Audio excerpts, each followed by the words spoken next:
Good morning, good afternoon. So, first of all, it's my pleasure to be here. And I would like first to start with a very short prayer that I do anywhere I go.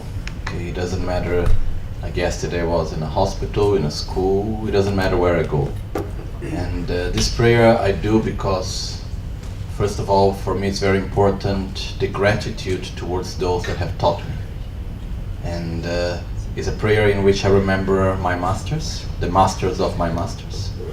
Because if there is anything that I can share with you, it's because someone taught me. So it's to have gratitude towards those that taught me. Okay? So it's a very short prayer. The first part is in Tibetan, the second part is in Sanskrit.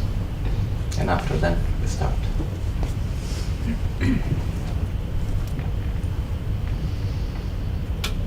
Locho sampo pa gyu trashe pa tuche tembe trinle yarmo da pege trulo zambe zebrachen palden lame shabla solvade omo a guru vajra dara suma timo nisha sane karma uta varda nishri badra varsa manya sarva siddhi hum Pakyuke kudandagi lo, pakyuke sundandagi nga, pakyuke tupdandagi yi, ten yerme chiktu chingi lo.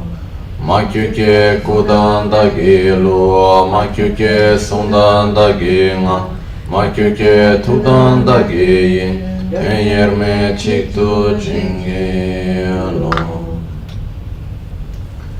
Oma Muni Muni Maha Muni Shakya Muni Swaha.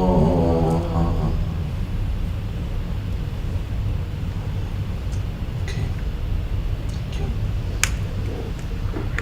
So, as I was saying, for me it's a pleasure to be here. And my intention here today is not that of teaching. Is that of basically sharing with you some concepts, some ideas, some experiences which I think for me are meaningful, and I hope that they can be of some benefit for you too. Okay, so that's the main point. Just one thing, very practical thing, how much time do we have just for me to organize myself? 1.5 hours Okay. until 2:30. All right. So, I never had the intention when I was a kid and I decided to go to the monastery to study. It was not in my intention to become a teacher or anything like that. But for all the different circumstances that came about, it happened that life brought me to the point which I am not a formal teacher, but what I do most of my time is teaching. So it's basically sharing knowledge, experience, guiding other people on knowledge and experience and on their own path. So I like to share with you a little bit of some aspects which I think are very important in this whole process. Okay? The first thing is that whenever we have, like for example in the Buddhist texts, mostly in the ancient texts, in the most modern ones we don't see that so clearly. It's also present but not so clearly. Whenever we go to study an old text, one of the first things that we study is to whom the text was taught. It's more important in the beginning to understand who were the students than the context of what is being taught. Because we need to understand, because according to whom it was taught, it was adapted in a different way. So the first thing when teaching is understanding the student. So basically there are 3 parts which are important on this. First step, which goes a little bit before that actually, it is that I cannot teach anything that I originally have not at least understood, possibly comprehended in the best way I should have experienced it myself. It's very different when we share something with someone else that is only based on repeating what someone else told us or something that we read. So we memorize some text, we have some numbers, we have some concepts, whatever it may be, and we studied it, we learned it, and then we pass by. That's good, but it is much better and it's much more important that once we receive information, before being able to pass it to someone else, we must first comprehend. Which means, or through our direct experience, or through our logical understanding, we must make that knowledge ours and not a repetition of something that someone else said. This makes a big difference. Because when a knowledge becomes ours, when it's not anymore a repetition of something that was written or someone else said, then we can explain it in many different ways. We can adapt the way how to give to others. We know how to do it.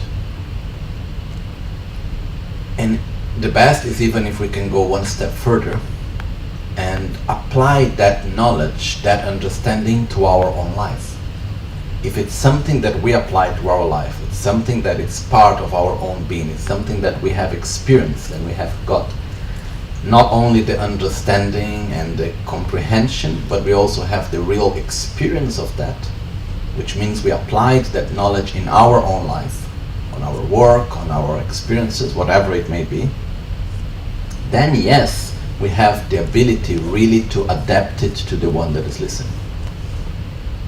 Because if we don't have our own experience, what will happen is that we will pass to the next more or less in the same way how someone passed it to us. I have listened to something, I will repeat it again.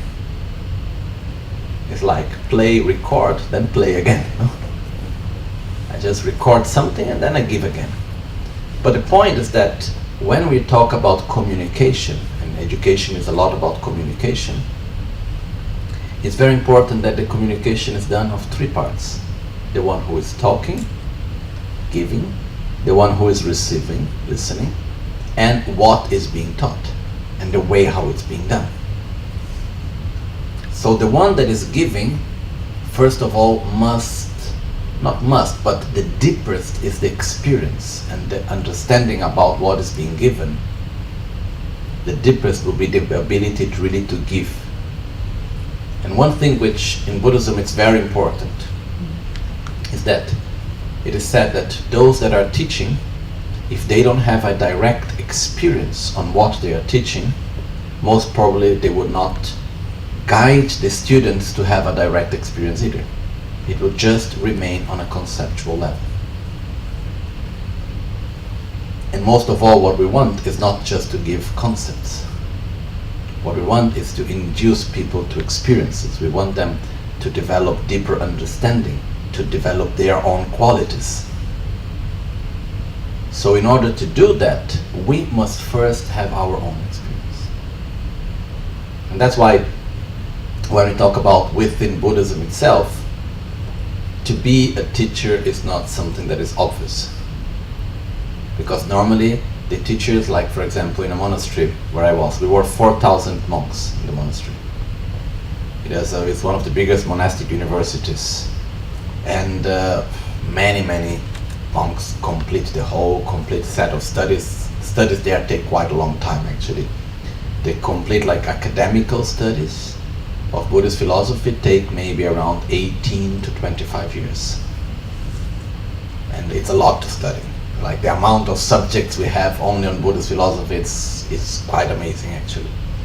But the point is that once there are many that once they have finished, like one of my teachers, once he finished completely his studies, he was one of the best of his classes.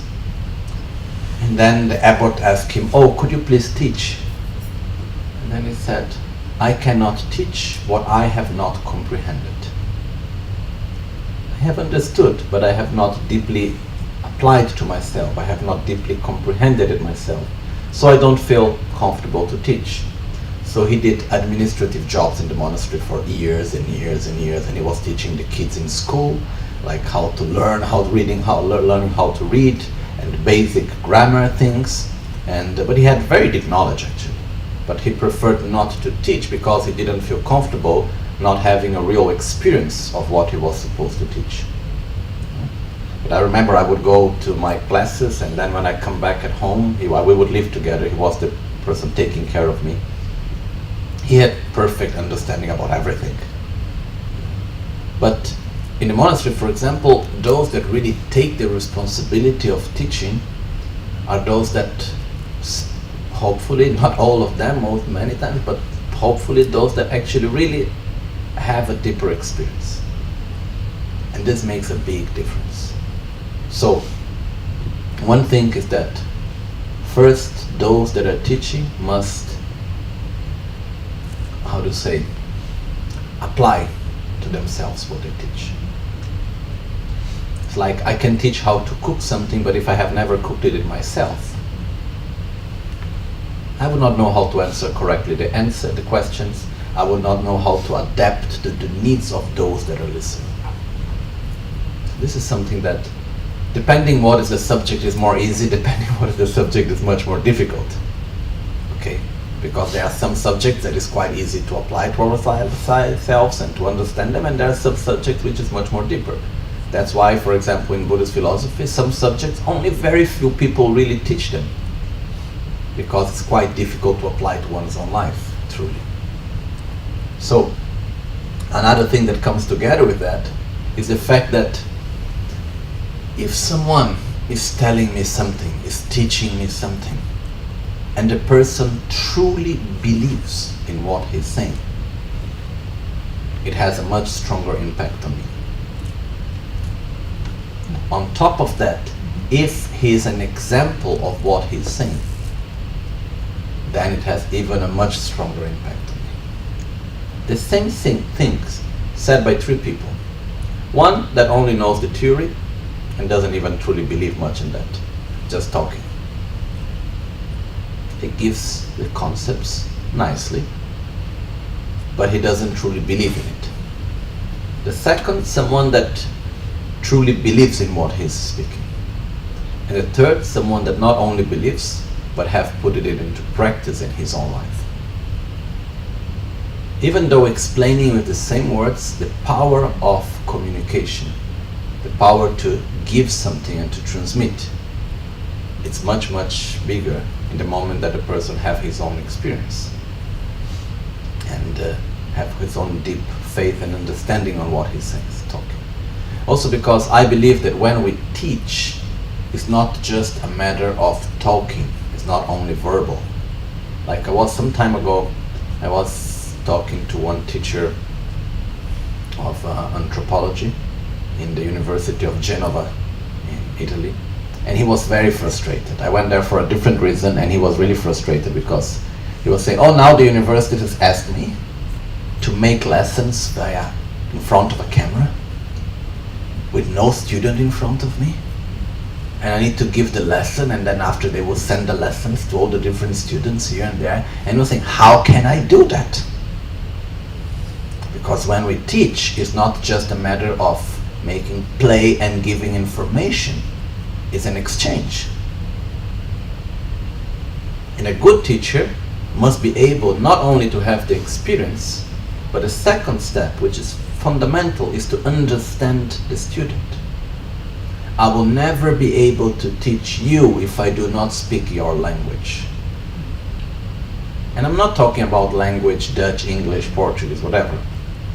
I'm talking about understanding the way how you think, understanding which is your own paradigm, your own worldview. So it is fundamental for those that are teaching to understand clearly those that are listening, those that are receiving. It's like similar to the fact when we say, when we have someone that is helping and someone that is being helped. Actually, it's the one that is helping that needs to adapt to the one that is being helped, and not the other way around. Similar to that is the one that teaches that needs to adapt to the needs, to the capacity, to the mentality of those that are learning. And sometimes we go to conferences, and what I see very often is that many people, they are talking for themselves. They talk and they say many nice things, but finally it's like somehow talking for themselves. It's not like adapting to the needs and the capacities of those that are listening. So, one thing which is very important is that as time goes on, culture changes, mentality changes, the worldview changes from generation to generation. And those that are teaching normally come from another worldview, come from another generation, come from another moment. But then suddenly we are in front of people that they don't come exactly, it's the same culture somehow, many things are similar, but it's not exactly the same. So one of the important roles is that to adapt to the needs and the capacities of those that are listening. And this is what I was saying in the beginning, that when we go in the texts, in the ancient Buddhist texts, the first thing that we ask is to whom it was taught. And according to whom was the student, to who were the disciples, to whom it was taught, then it's taught in a different way. So we have, for example, some texts which were written by the same author, but they were taught about the same subject, taught to different people, and you see completely different books. Because the approach is completely different. For example, in Buddhism, some people, they are not so intelligent, so they need first an approach which we call an approach based on faith.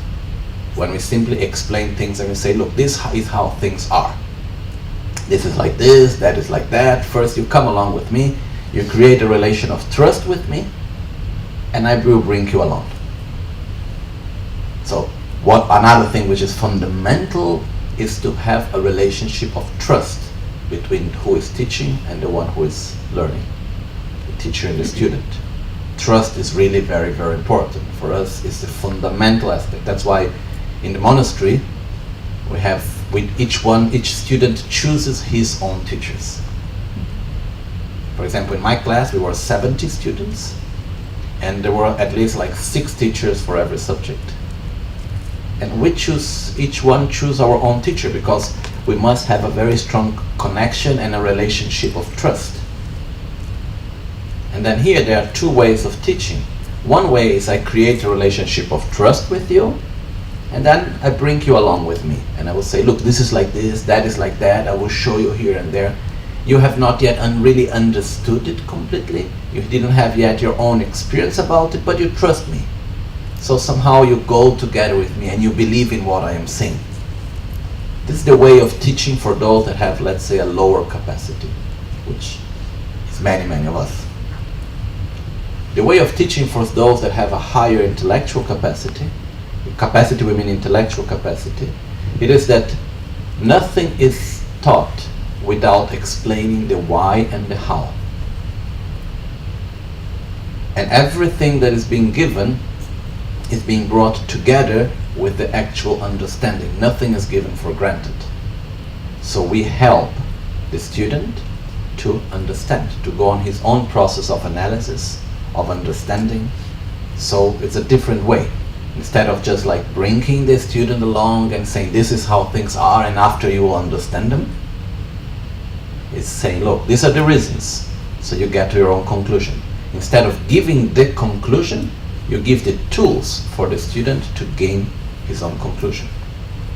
And this is actually one of the best ways, because on this we go, there is basically 3 steps on the process of learning. The first step that we have is the step of what we call listening. And normally the step of listening is a step in which the teacher has a more active part and the student has a more passive part. Which is the student listens, he receives information, which is from a teacher, from a book, he's just receiving the information and understanding things. The second step is what we call the step of comprehension, in which the teacher has a more passive role and the student a more active role, in which the teacher must be there to give the support, but to induce the student into the process of logical reasoning, of questioning, of going through the process until the student has his own understanding about it. And what is interesting is when the process of comprehension is done correctly, Even if afterwards the teacher says something else and change the idea, the student will not change the idea easily because he had his own understanding. This is a good sign of it. Like my teachers, I had one specific teacher, his name was Gangchen, and he was wonderful in the way of teaching because we would go through the classes, he would explain things to us, everything looked completely clear. No doubt about anything, really perfect. He would explain word by word, part by part. It was really so nice. But then, by middle of the class, more to the end, middle of the class, he would come and say, but okay, is everything clear? Yes, but now, how come this is like this, what he had just explained? How can this be like this when that is like that? And he will start questioning the things that he himself has just explained. And he would not give the answer. And he would let us, normally we would go to debating. Let's say, normally we say that 70% of the education that we have in monasteries is based on debating, dialectics. And the teacher is not present in the debate normally, it's done between the students. Sure, we learn how to debate first. We have like 1-2 years, from 1 to 5 years, depending on the capacity of each one, to learn how to debate. And once we have learned well how to debate, then we had like classes we would go not so many students because we have different teachers, but the actual main moment of study was when all the 70 students would gather together to do debating on like two people or groups of debating. And then we had like once a month a big group debate where 2 people were answering and one other class would come to make the questions, and we had like 1,500 people listening. And it was very interesting because what I saw was that the main process of study doesn't come from receiving information. The moment with the information that we receive, that's just a very small part. It's less than 1/3 of the process. But very often we think that the education is giving information, giving content. That's just one small part. Then the whole rest of the study process is what? Understanding that. Going through one's own logic, analyzing it, debating about it, until we say, yes, that's how it is. And we have no more doubts about it. And we need to be able to see it from all the different perspectives. From my experiences, what I have learned with a lot of attention, very carefully, with the best teachers, wonderful class, but I only did the process of listening. It entered the mind, very clear, everything was very well, but after some time, I forgot. The things that were taught to me, and I went through the process of listening, and after I did well the process of comprehending, I never forgot it. Never anymore. Why? Because I don't need to memorize, because it becomes something of my own. And I think one of the main roles that there are as teachers is not that of only giving information, but is that inducing the student to gain his own understanding and his own knowledge through the process of analysis, through the process of experiencing, and so on. So this is the second step, which is comprehension. The third step is what we call normally meditation, but actually it's called also familiarization. Okay, because the word in Tibetan for meditation and familiarization is the same word. So sometimes it's translated as meditation, sometimes it's translated as familiarization. But what does that mean? Once we had a clear understanding and comprehension about something, then we need to apply that to real world. We need to apply that to our own experiences. We need to do projects. We need to bring to life that knowledge. We need to use it. The more we use it, the deeper it becomes our understanding about that. And it ends up becoming part of ourselves. Okay? So, I believe that we have the teacher must have gone through the 3 processes himself. The teacher must have listened, comprehended, and must have applied that knowledge to his own life. This is the best teacher. And the process to teach is to induce the student into these three processes also.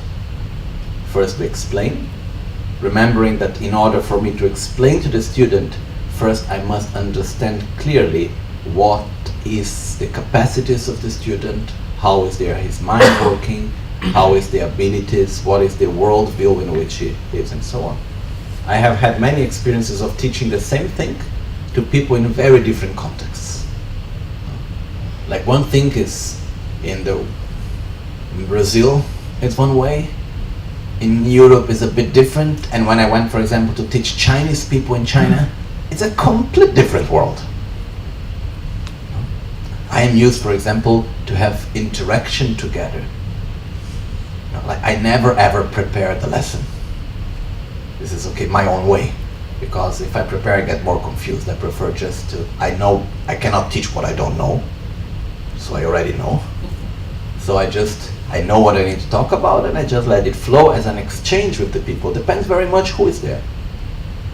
And the difficulty I found with Chinese people, not always, last time was much better actually, but many times before was you talk and no idea what reaction. Is the person liking, is it not liking, is the person understanding, is the person not understanding, like a wall. And then after, when it's everything finished, then you'll see that the person understood, that he liked very much and everything else, but during, this exchange is missing. And the other thing is that, but last time, which I was in China some time ago, after having more contact with the Chinese, I was understanding better their way of thinking. I was understanding better their way of communicating. And I saw that many things that normally I would say and I would explain, with them simply would not work. I need to go through another way. There are some things which for them is very logical and very simple to explain, and other things which is not so simple, I need to go on the other way around. So it's very interesting, because once you start knowing the other better, then you can really teach. So again, one of the things which I think is fundamental on the teaching process is for the teachers to know better their students and to create a relationship of trust between the students and the teachers. This is also something that I believe is very, very important. Okay. The other point is that the teacher, as we just said, just resuming once again, the teacher must have knowledge, experience about what he's talking. He must apply to his own life. This makes a big difference. Okay. Also because it's like, depends what we are talking about, but I think about every subject. When we see someone talking only based on knowledge, conceptual knowledge, and when we see someone saying the same words, explaining the same thing, but that has the deep experience, the level of transmission is completely different. Also because what I believe, I don't know so much how to explain that, but through my experience, I believe that communication is not only verbal. There's one part of communication that is verbal. There's one part of what we say and we explain, and the words we use and so on and so on. But there's a whole part of communication, of transmission, of exchange, that goes much beyond words. And this here is where it comes. The fact that if I say something and I truly believe in what I'm saying, and if I say the same things without believing in what I'm saying, it has a very big difference in the other person, in the way and the ability to transmit. This makes me to remember one time I was talking to my grandfather. My grandfather is a Jewish, living in Brazil, born in Germany, that he built up his own life, making his business and so on. Now he's 93. And he, from zero, from scratch, was able to make his own company, which is quite successful nowadays. And one day he was talking to me and he was saying, okay, now he was able now to, he still goes to work every day, drive his cars, go there and so on. But now he created a whole way in which without him the company continues. And he was asking me, how do you do with the Buddhism things and so on? How can you do to assure that there is continuity and you have other people that can do the job of teaching Buddhism? How does that work, you know? And I had never thought so much about that before. So I talking to him, I said, you know, Grandpa, what the real difficulty which I find is that it's quite easy to make a training process to teach people the very aspects of Buddhist philosophy and the technical things and how to explain the meditation technique and so on. To transmit the knowledge is easy. The difficulty is that for someone to teach these things, the person must have the real experience.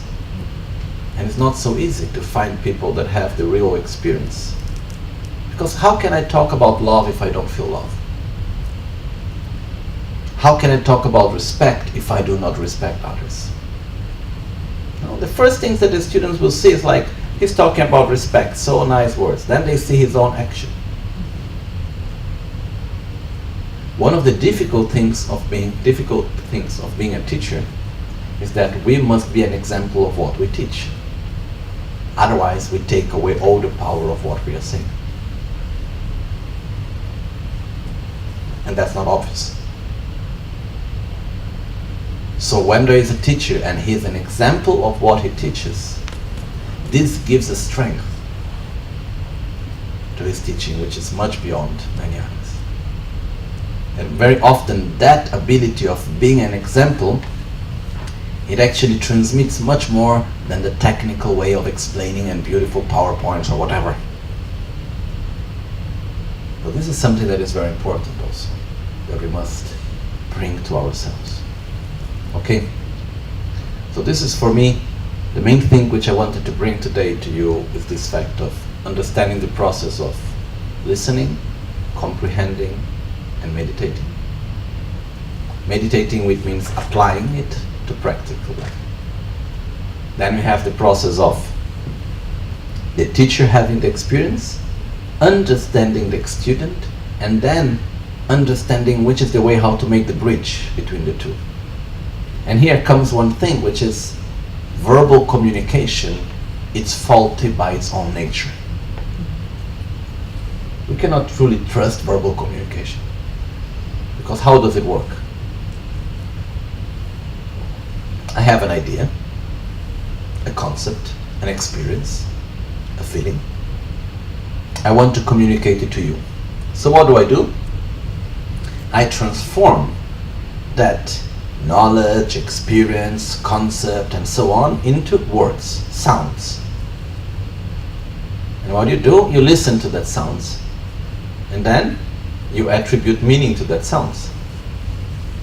But how often what I say, when I say something, or I mean something and you understand something else? If we explain in another way, while I talk, what arrives to your ears? Sounds or words? I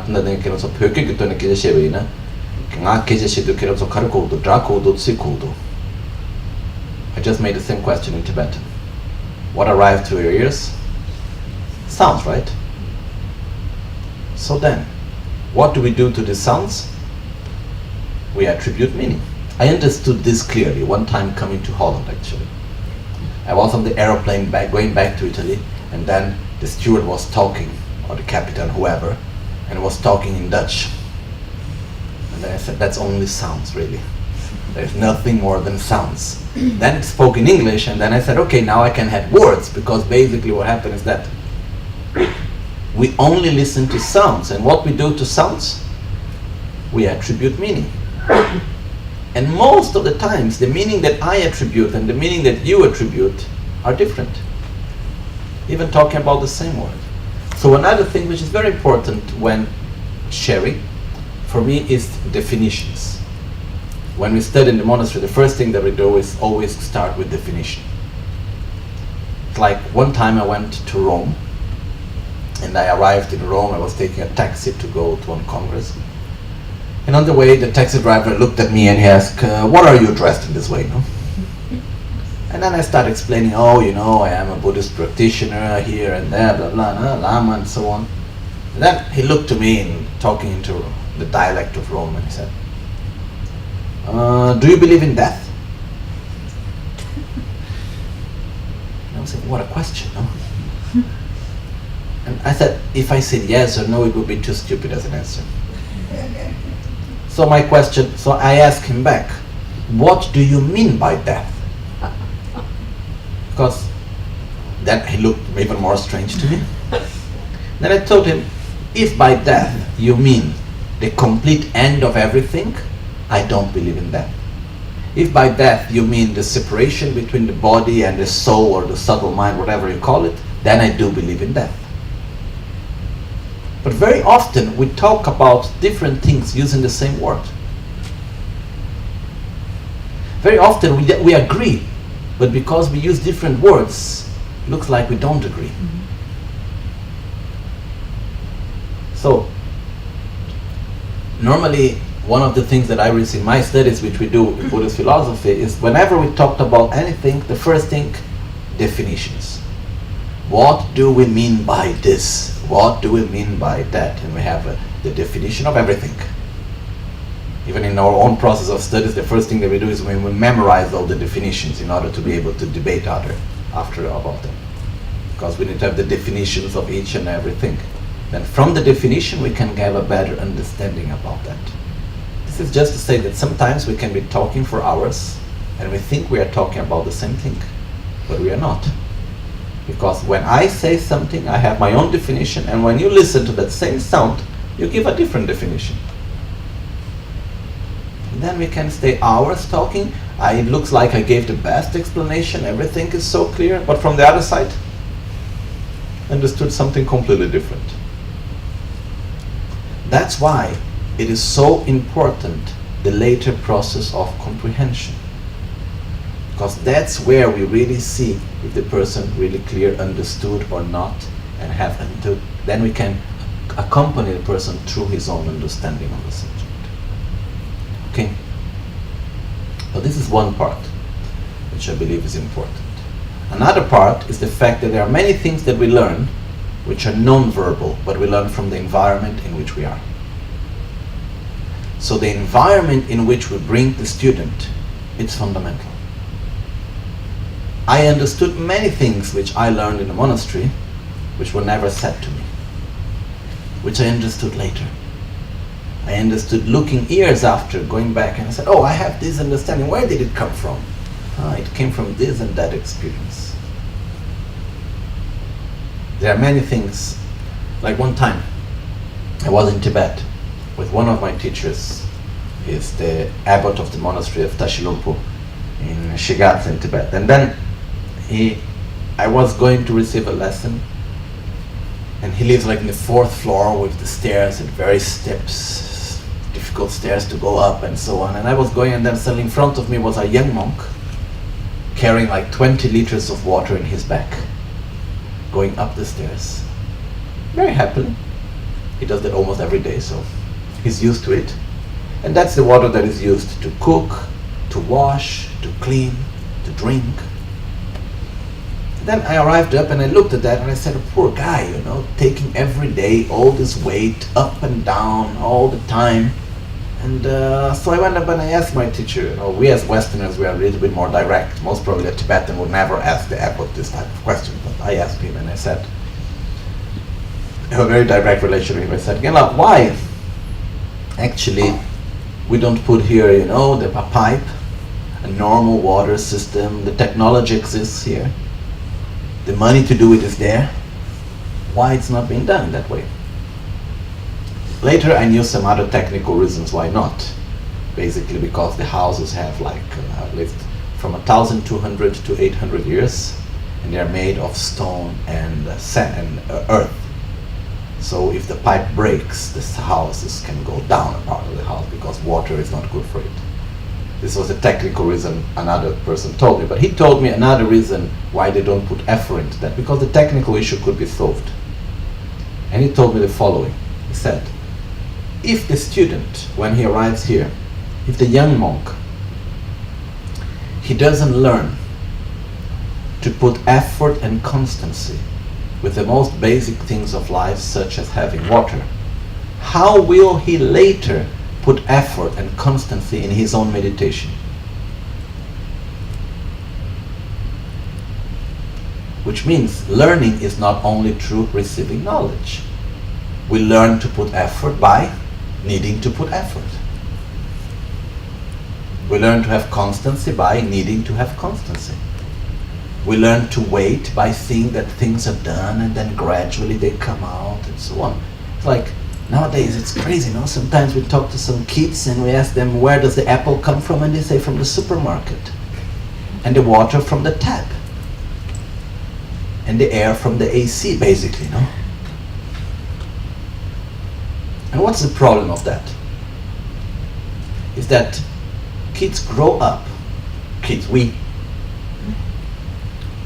disconnected from the process of cause, condition, growing of nature. You know, if we are used that to have food, we need to plant, we need to put a seed, we need to put water, we need to protect from the cold, and then slowly it will grow and then we will get the results. We become used to the fact that things are not immediate, that you need to plant the seeds in life and later you need to cultivate that seed in order to have the result. Instead, we live in a society where everything is immediate. We want things for yesterday, everything must be now, and then everything must be easy. So wherever there is some extra effort, we don't feel like doing it.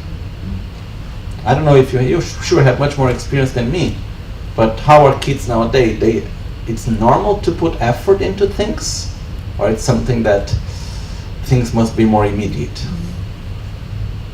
I don't know.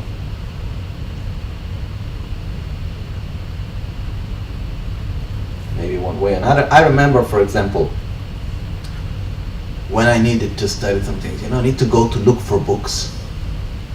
I remember when I was a kid, we needed to do one study one time. So we went to the British Encyclopedia. Got there, they need to translate from English into Portuguese. They need to go to look in which volume it is. Then you open, then you look to it. But the whole process of doing it is teaching much more than the reading of what is there. Nowadays you go in internet, type something, Wikipedia, whatever comes, there it is very often. So this very immediate way of doing things, in one way make things fast, okay. But another way, what we don't learn, that things are gradual and that they take effort. So for example, there are many things that we can teach by creating the environment to induce the student to the experience of what we want him to learn. And very often what we want him to learn is not to bring water from one floor to the other. Sure, as he will do it many times, he will learn much better how to bring water. But what we are teaching him is not to bring water, and what we are doing is not the need to take the water up, which is also satisfied, but that's not the objective. What is the objective? Teaching him how to have effort and constancy. So there are many aspects of the environment that we create.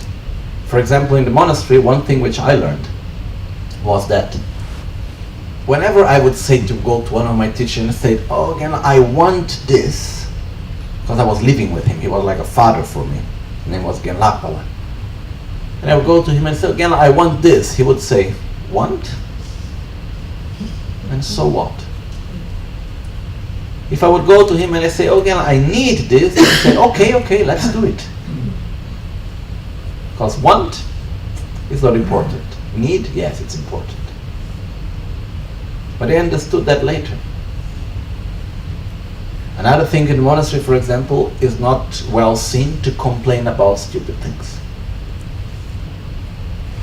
There was even there are many unspoken rules that happen somehow. And then from that you learn much more.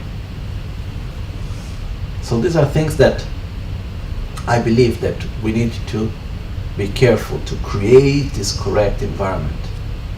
That's why it is said that in the Buddhist context, if you can study the same subjects, but to study outside of the big monasteries, if you study by yourself, you can have the understanding, but there is a great part which is going to be missing, which is the unspoken part that you learn by being in that context. So we need to be aware that when there is a school, the process of education is not only in the classroom, but in the whole of the school. It's the way how everything is. it's the way how the teachers relate to the students, the way how the teachers relate to the other teachers, it's the way how is the whole environment in which the kids are. And I think this is something that it's really important. I don't have now here the keys for how everything should be. I think those responsible should think about and take that into consideration. Remember that the objective is that the student come out with a certain knowledge and a certain experience. So how do we induce the student to that? That's the most important thing, right?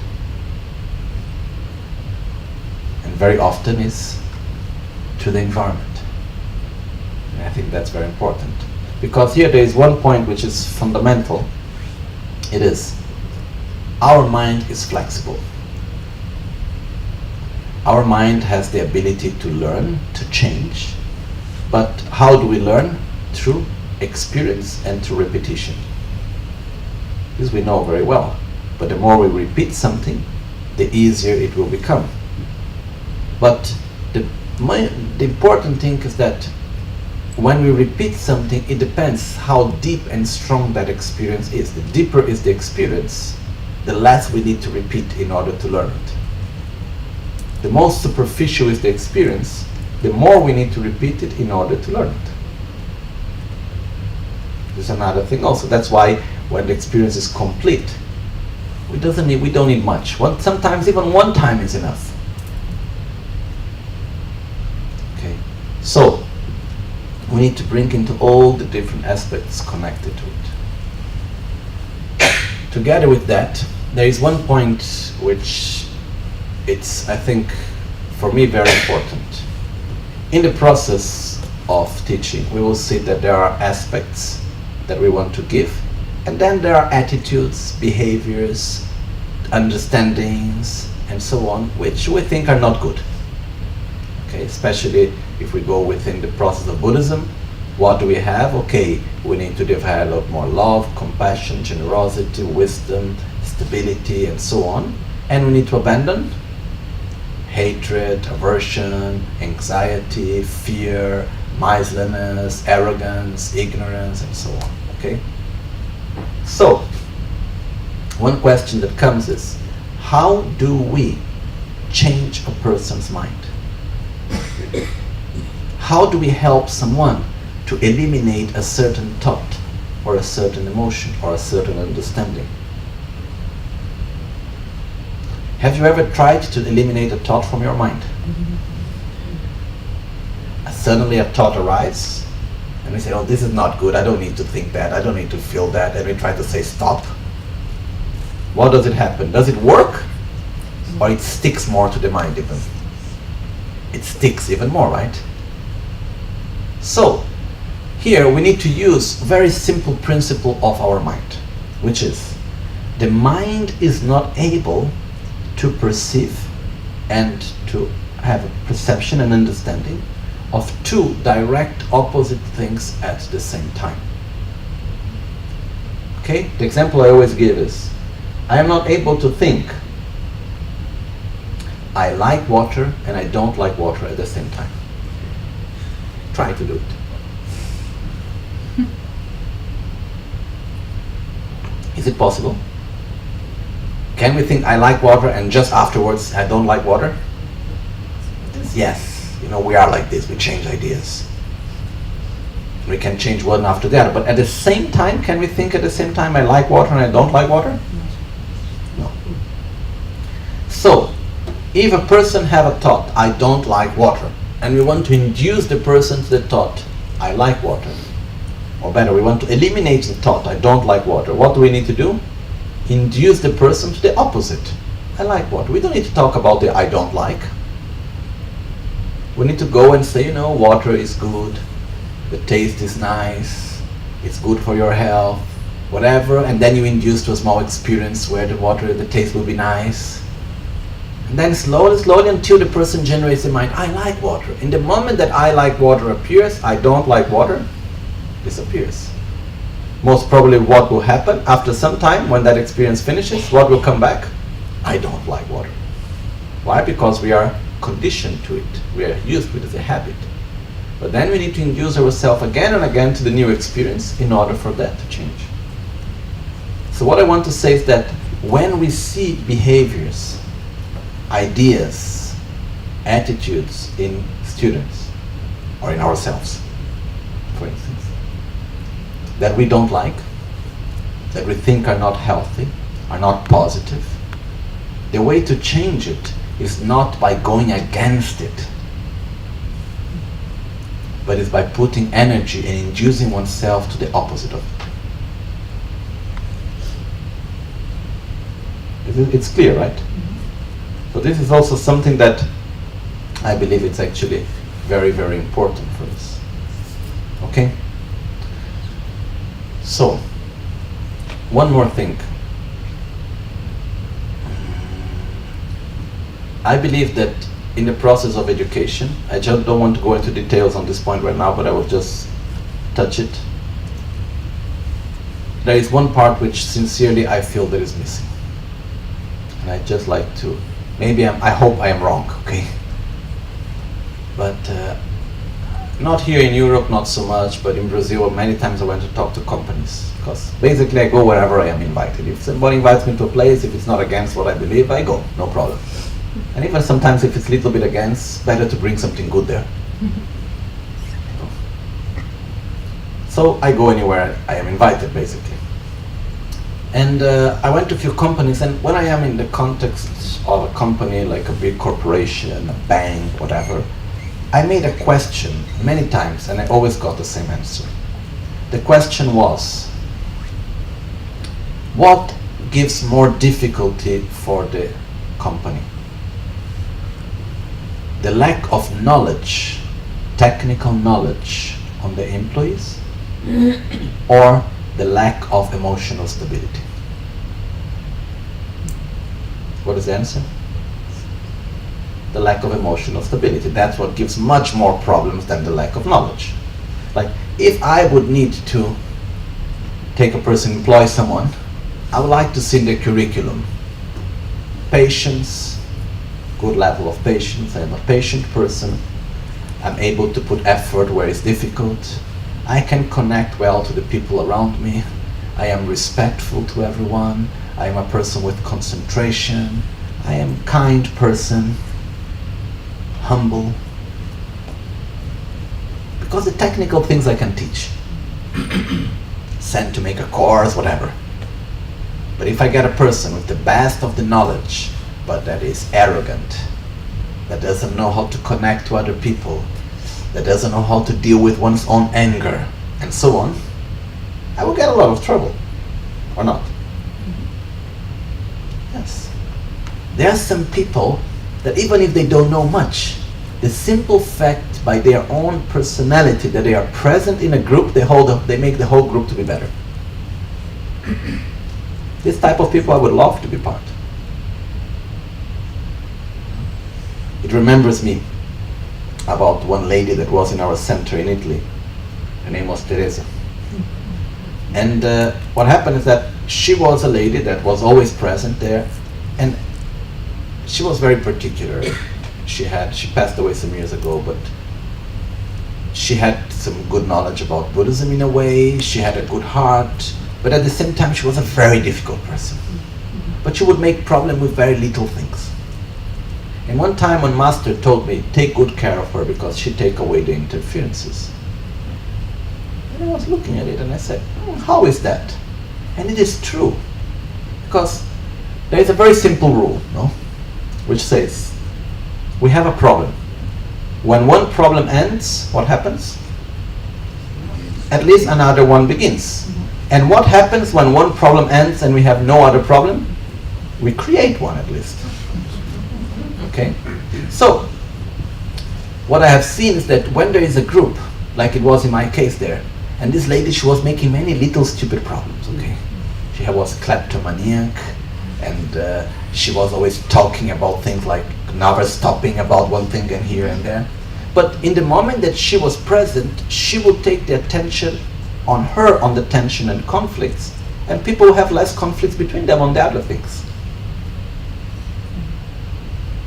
In the moment that she passed away, There was no one else there where to blame or whom to blame or where to do the conflict. Then the conflicts between the other people grew and became stronger.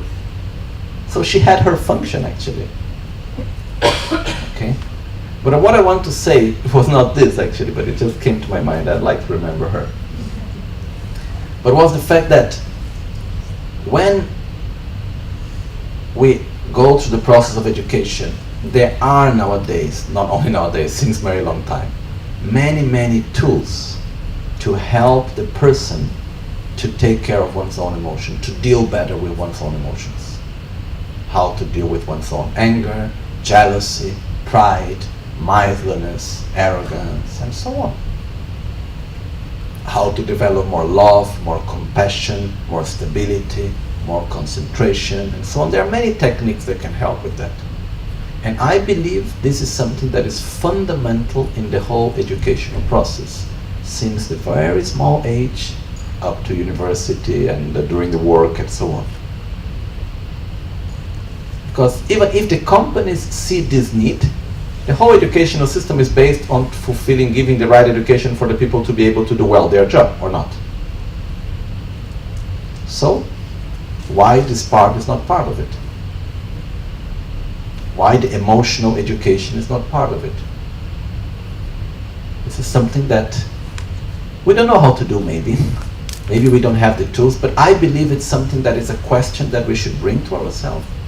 And even if we go to the companies around and ask and to say, okay, in the working field, and we ask, would it be important for your employees to have received the training or anger management and how to deal better and to deal with their emotions and to bond better with other people and to connect and this and that? Would that be good or not? Yes. Would you like your employees to have less anxiety and more concentration? I suppose yes.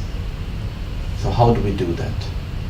First of all, emotional training is possible, but it takes time. That's why the earlier we start, the better it is. Okay? And this is a part of the human being that cannot be forgotten. We cannot be kept aside. Because this part of education, maybe we hope the parents will give. Maybe they give up to a certain point. But maybe not completely. Also because in our times the father is working, the mother is working, and finally the education at home is done by television. Sorry to be so critical, but often this happens. So it's the responsibility of those that are educating, not only to educate on knowledge, but to educate also on emotions. We can be educated emotionally. It's possible. On the same way that we talked before, listening, comprehending, and meditating, familiarizing oneself with it. Okay? But it's much more difficult to teach this part, because if I have a lot of anger, how can I teach others to be patient? That's more difficult. Okay? But I think that's very, very important. Okay? So this was the most things I wanted to share. Now maybe we open for some questions. You've several times you asked something, but then you gave an answer yourself, and sure. I'm curious how that feels for you. How do you experience that? You ask a question, there's no answer arriving, you give your answer yourself, Yes. and then you go on. Can you tell me something about how you Sure. experience that? It's very simple. I believe there is a line of thought. And to help to understand better, I think questions are very important. Very often, I think actually the questions very often are more important than the answers. And when we go through a question, when we induce a question, it depends where I am. There are some places, but it depends much more on culture than the specific context. Like, there are some places on cultures, when I make the question, I have the answer from everybody. And people will say, oh yes, it's like this, it's like that, and so on. I see here in Holland it's not so much like this.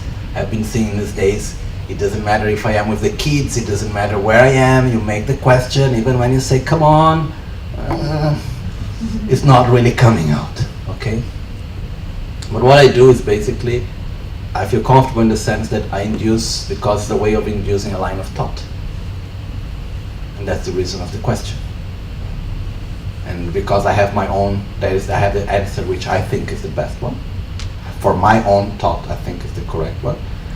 If there is an answer which is the other way around, it would be nice, because then through this I can try to induce the person to understand things in the way how I think they are. But yes, I prefer when there is this direct exchange in this way, but if not, okay, I just continue following the same line of thought. This is how I feel. Okay. I feel comfortable with it, no problem at all. Yeah, I'm wondering, have you experienced that, well, the people you thought changed your line of thought? It happened many times that I got questions from people that make me think on things that I never ever thought before. And by that, it changes my way of thinking. And many times, I can say that I learned much more teaching than studying myself. And when we are teaching, we need to adapt to the mentality of the other. Then it looks like it's obvious, then for the other person it's not obvious, and the person make a question that you never thought about. And by that you need to go back and look through it from another perspective, and I learned a lot from that. A lot from that. I have a question, Lama Michel. It's important to have knowledge about things you teach, but how can we teach children about what's important for the future, and we don't know how the future, what the future is? How can we prepare them for the future? There is a Tibetan saying from one old text which says Maumbala Kurimme, which says the future is uncertain. The future doesn't have a line of procession how things will go. So this is a certainty. None of us really know, as you said, what is going to happen. But when we take, for example, very old texts, okay, and I know from the Buddhism texts, like there are texts that are 1,500 years, 2,000 years old, and we read the text, they look like they were written for me nowadays. Why? Because they talk about the most fundamental aspects of human beings, which not really change so much. Okay. The education that I received, for example, is a very ancient way of educating. The same class, the same subjects have been taught in the same way for centuries. But it gave me the ability to learn so many other things and to open my mind. Why? Because it was talking about the fundamental aspects of me as a human being. So, I remember one friend of mine, I forget his name, I think it was David, anyhow. I think it was David. He was a priest from Australia. He passed away already. And he was a teacher of phenomenology in the university. And he explained me something that I never taught before. He said, why do we study so many subjects? To learn how to learn. So that later we can choose what we really want to learn. And we are able to learn. So when we are teaching a child, one of the things that we need to teach are the tools for the life in the context where the child is living. Okay, so the child needs to learn how to read, how to write, not because this is fundamental in life, but because in the society in which we live it's very important.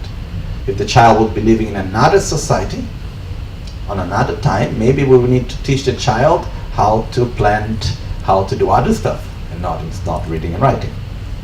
Okay? So we need to give the tools which are necessary in the world that we live now. Sure, we have no idea how it will be in the future. But normally I think changes don't come so rapidly. They are more gradual. But the most important tool that we need to give to the child is the ability to learn. The ability to have self-confidence. To believe in oneself. the ability to have concentration, stability. This, I think, is one of the greatest tools that we can give. To understand better itself, to analyze, to teach the child how to analyze, how to understand.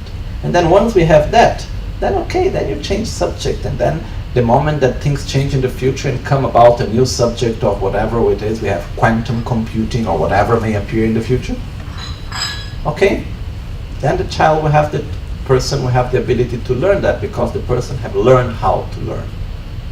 And I think this is one of the main things that we need to teach.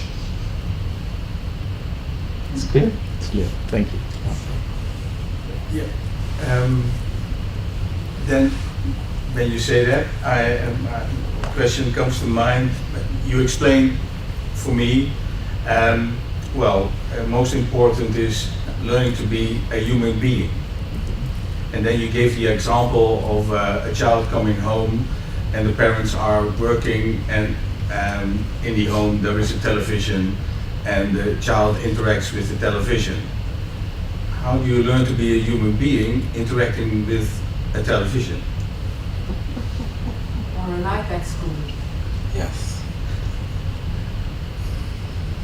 The main issue that I see from this is that I see kids nowadays that more or less around their 18, 20 years old, their early 20s, that they have very good knowledge, very intelligent, sharp-minded, but very, very low emotional stability. Very fragile emotionally. So you see them breaking emotionally on the smallest conflict. So this is one of the results of this television education, let's put it that way, I believe. In the sense that we learn how to be a better human being by interacting with human beings, and not by learning only knowledge. That's why I believe that the example which the lady has said about the iPad, for example, I think that each way of receiving information has its own qualities. If it is an interactive way, it has its qualities. The paper has another quality. Each thing has its own qualities. But the most important part of education, I believe, it's not based only on the tool we use to give information, but is the experiences that we induce the person through life. So that's what this teacher in Geneva was telling me. He's saying, how can I teach my students about anthropology without looking at them, without being with them, without interacting with them? That's not possible. And the human interaction is where we learn a lot from, especially when we are a kid. That's why it's worrying very much when we think about this television education. I think this is something that it worries me a lot. But on the other side, what can we do? We can try to bring this other part of education to the schools, to the other places where the children will come to study anyhow. And I don't see much danger in the fact of the use of computer or iPad or this or that. I think we need to be careful, because nowadays more and more we think that the knowledge is somewhere, so we don't need to have it with us. We don't need to learn. I don't know, one very basic example, how many people nowadays know telephone numbers by heart? No one. Why? Because they are somewhere else. So we have this concept that I don't need to learn something really, because the information is somewhere else. This is something that worries me a little bit, because the process of learning, as we have said clearly, is not just getting the information, but is understanding it deeply and going through it and so on. And for that we need to acquire the information first also. And the problem is that if I just use the information that is somewhere else, it never becomes mine. It's just a repetition of something that is there. And the danger of that nowadays is that we, we are very easily influenced. In Buddhism philosophy, we divide the mind into two types. We have what we call Gangchen and Gunda, which means the spontaneous mind, and the, how do you call in English? The mind which is constructed mind. Okay, so the point is that the constructed mind is the thoughts, is our worldview which comes from education, culture, all the interactions that we go through. And the spontaneous mind are our emotions and aspects of ourselves which are deeper, which independent of the culture where we are and so on. So just one example of this constructed mind, which when I read it for the first time, it really made me reflect a lot. Through the education, we give many concepts that later they become, looks like they are spontaneous, but actually they were constructed. Okay. And the danger of having information somewhere is because after I take that for granted, without analyzing, without understanding, without going through it as mine. One example for me was when we talk about the two colors, pink and blue. I remember when I was a small kid in school, I would remember like boys making fun of another boy because he had something pink. And saying, oh, pink is a color of girl and blue is a color of boys. And I was not understanding that so much when I was a kid. I was saying, this makes no sense. That's why I think this example really touched me somehow. And one time, why blue is a color for boy and why pink is a color for girl? What's the reason? Normally what we would say, because it's like that. Actually, this started in 1918.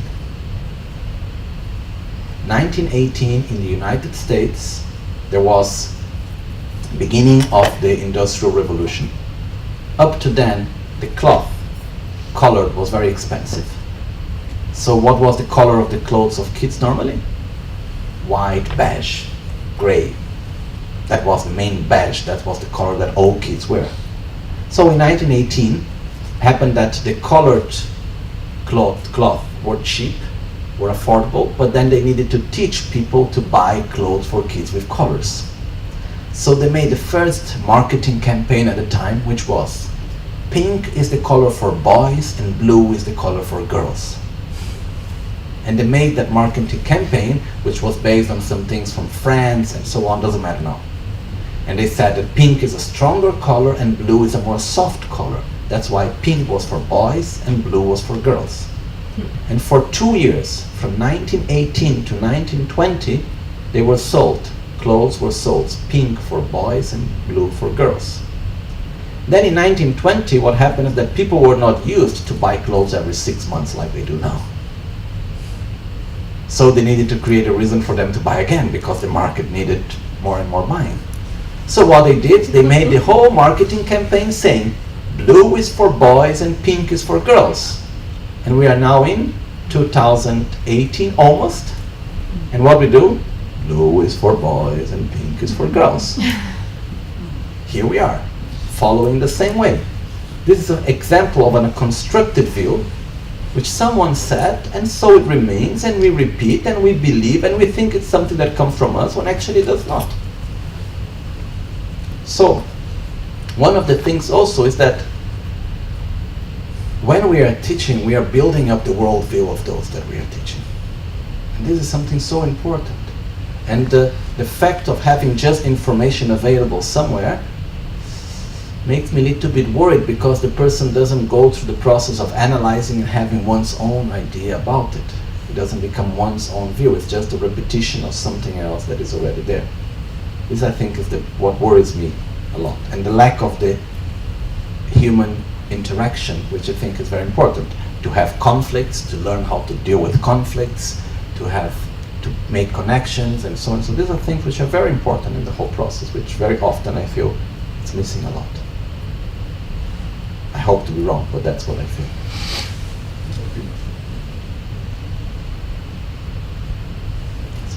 You haven't spoken about the role of the body in understanding or comprehending or experiencing. Could you tell us more about that? Okay.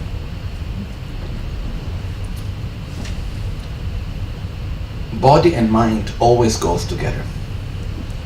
We cannot separate body and mind. Okay. I remember one time here in Holland with Lama Gangchen, my master, and we were in this Congress of Psychiatry.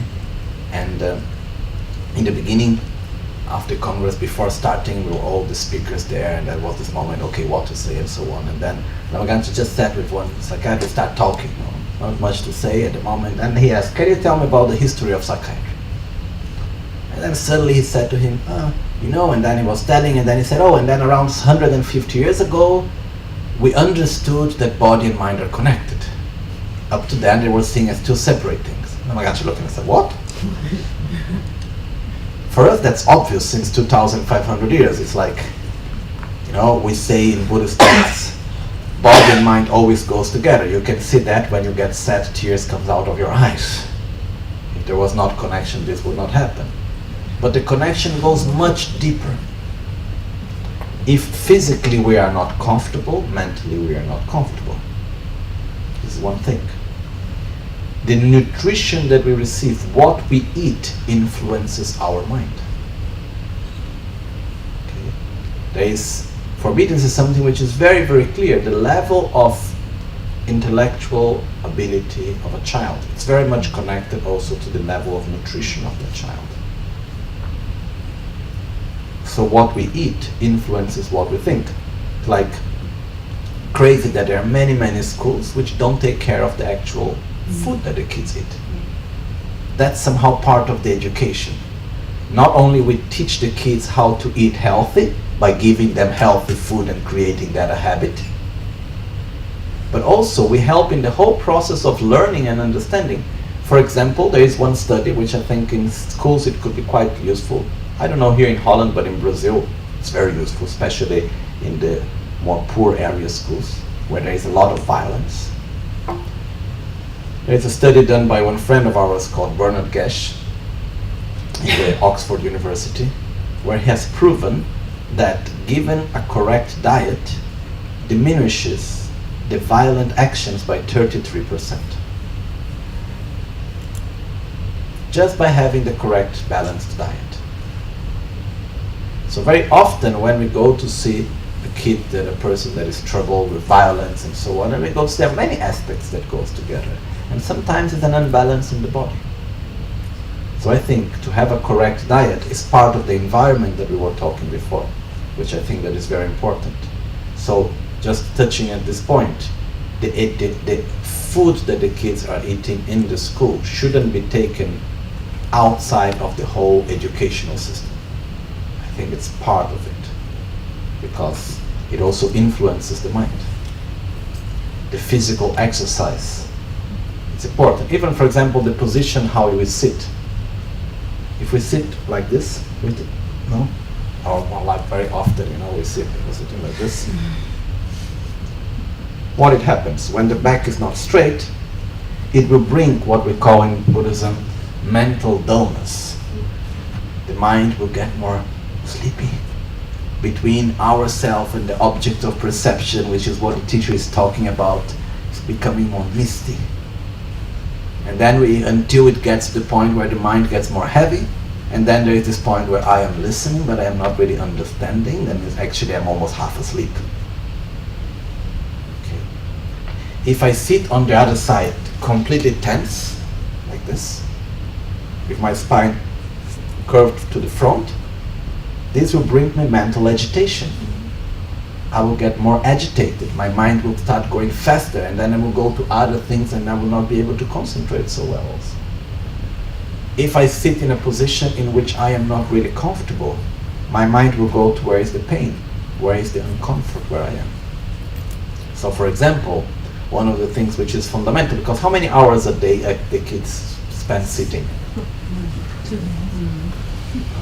6, 8? 8 hours a day between homework and school. No? And this I just make one small bracket in between. Why actually do kids spend so much time sitting on a chair every day?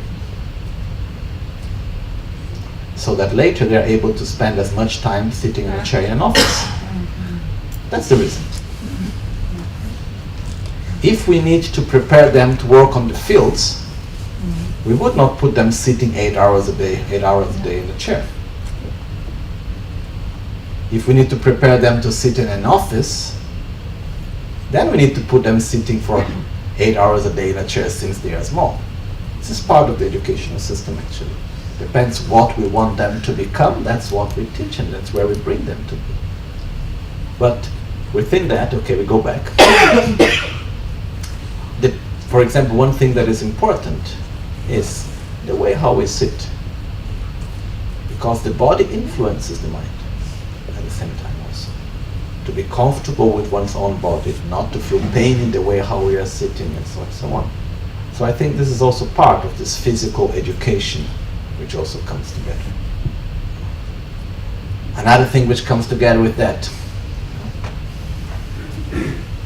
I don't know how much there is guidance for the kids as they have their whole hormone transformation going on. How much guidance is there in this whole process?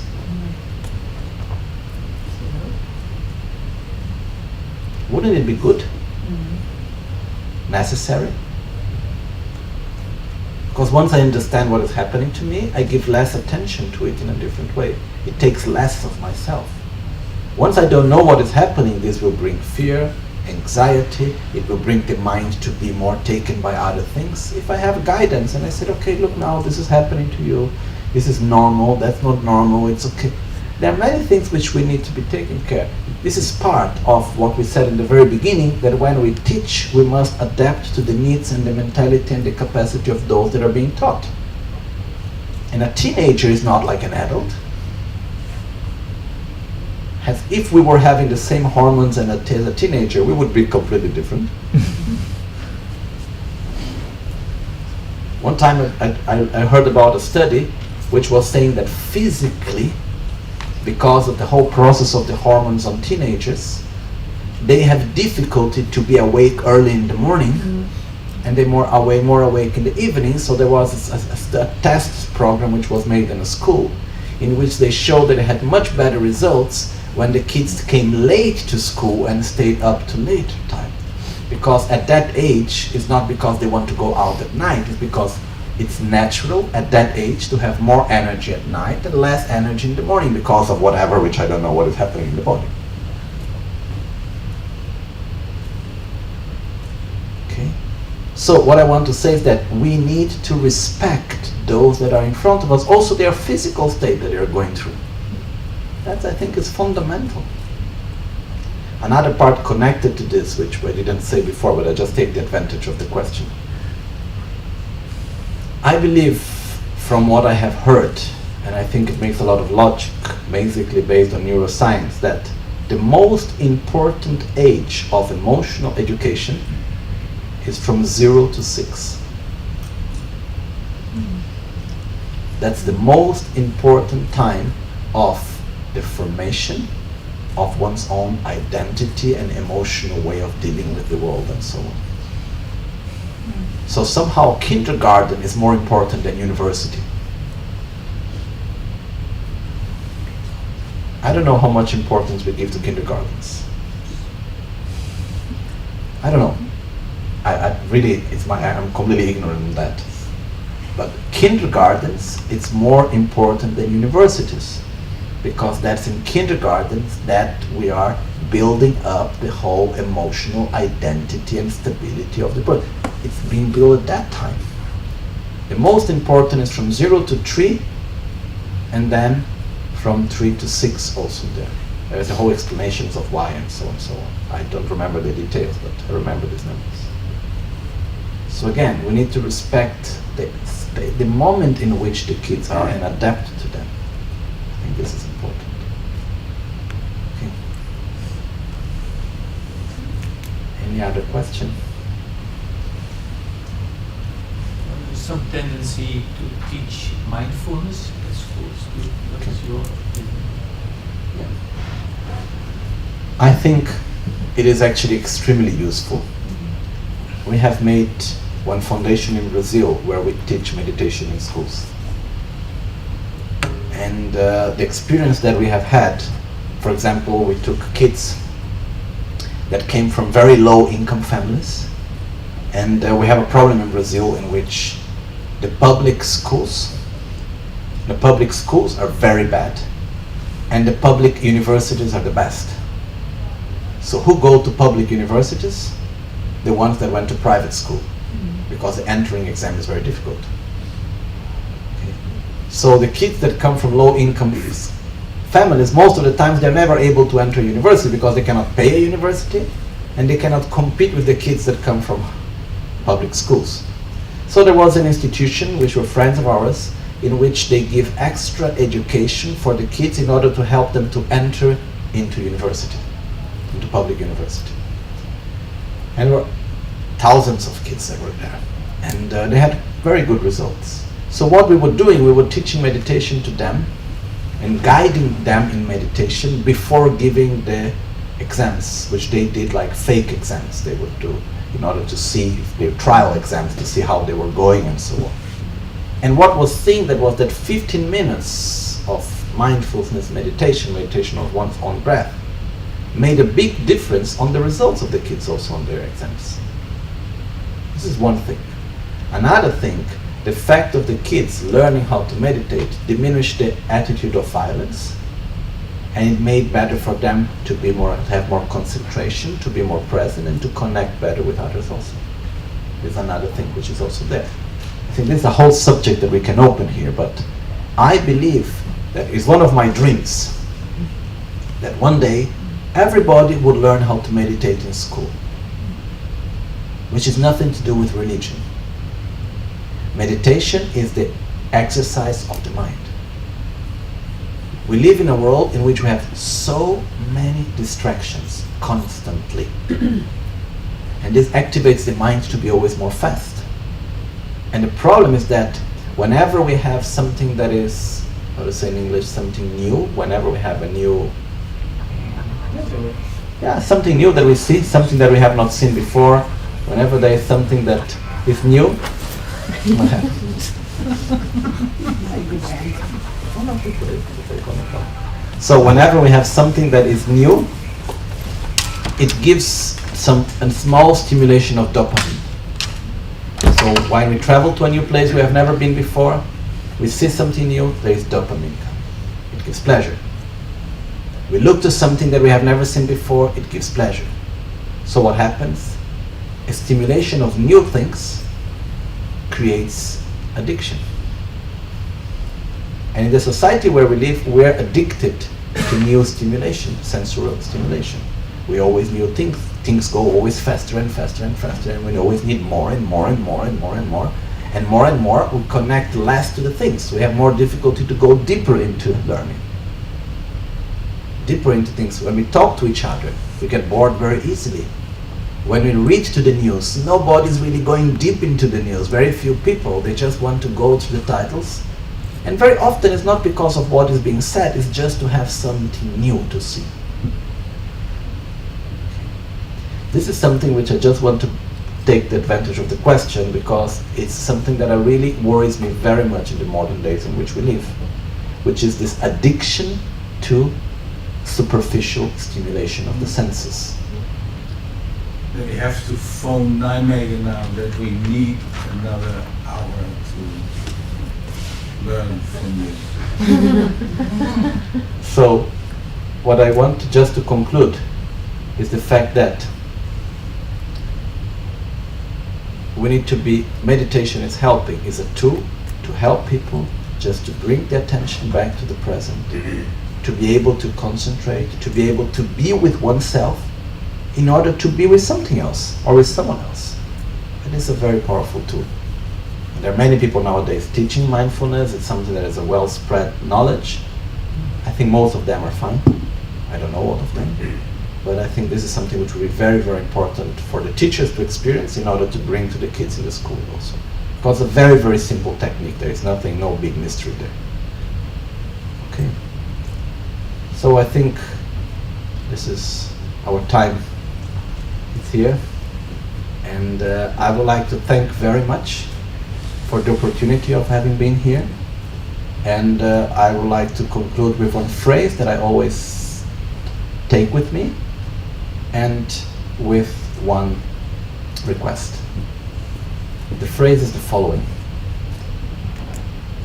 Chego samni nishu song majung samni nishu song aka samni nishu song tetanane lomor chulong mesetong pasebe namdarin. In English it would be something like that. Thinking of doing it 20 years passed by. I couldn't do it, 20 years passed by. Oh, why I didn't do it, 20 years passed by. In such way, 60 years passed by. That's the biography of an empty life. The meaning is, it's never too early and it's never too late. But if there is something that we truly believe that we need to do, we must start today. We should not be afraid of what will happen, of this or that. We must just do what we truly believe is the best. Something which for me is very important. And the request that I like to do is that if there is anything that we have said here today that you think that may be of benefit in whatever way, please try to bring it into practice. That's the only request I make. Okay, thank you very much. Thank you.